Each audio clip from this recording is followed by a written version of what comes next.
Sometimes self reflection starts to feel exhausting.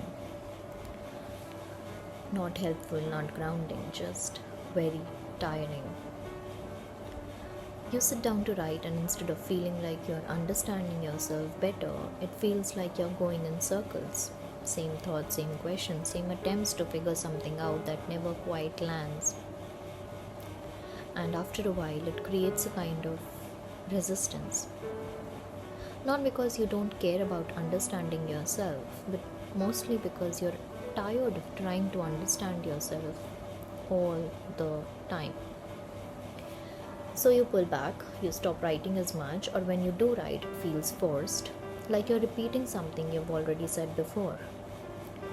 This is usually where writing starts to feel like work, because somewhere along the way, it turned into something more than it needed to be. It became a place where you expected to constantly analyze, interpret, and make sense of everything you feel. And that's a lot to ask from yourself every single day. Reflection, when it's continuous, can become heavy. Not because it's bad, but because you're never stepping out of it.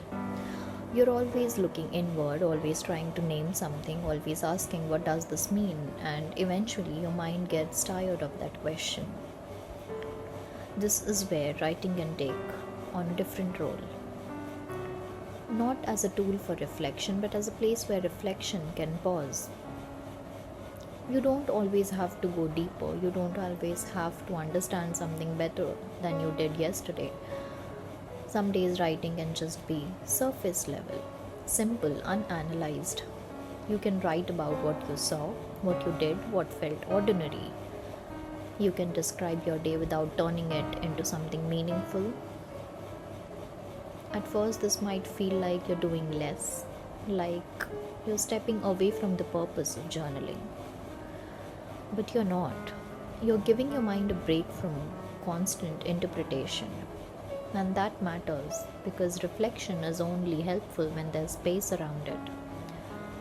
If you're always trying to extract meaning, you stop allowing experiences to just exist as they are. Writing without analysis creates that space.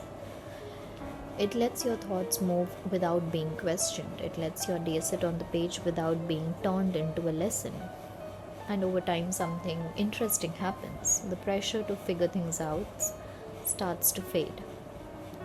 You're no longer approaching your journal like it's something that needs to give you answers. It becomes quieter, lighter, and in that lighter space, reflection returns on its own. Not because you forced it, but because your mind feels ready for it again. If you've been feeling this kind of fatigue lately, like you're tired of looking inward, tired of analyzing every thought, every feeling, every moment, maybe the problem isn't journaling. Maybe it's how much you're asking from it. So instead of stepping away completely, you could try something smaller. Just write one page without turning it into anything magnanimous. No need to understand it, no need to explain it. Just let it exist. Maybe the question isn't what am I supposed to learn from this, but something very simpler. What would it feel like to stop trying to understand myself for a moment? You don't have to answer that right away. Just write. Close the page when you're done and leave it there without asking it to give you anything back. Because sometimes the most honest form of writing is the kind that doesn't try to make meaning out of everything. It just lets you rest from it. It makes you feel calm, relaxed, even for a few moments.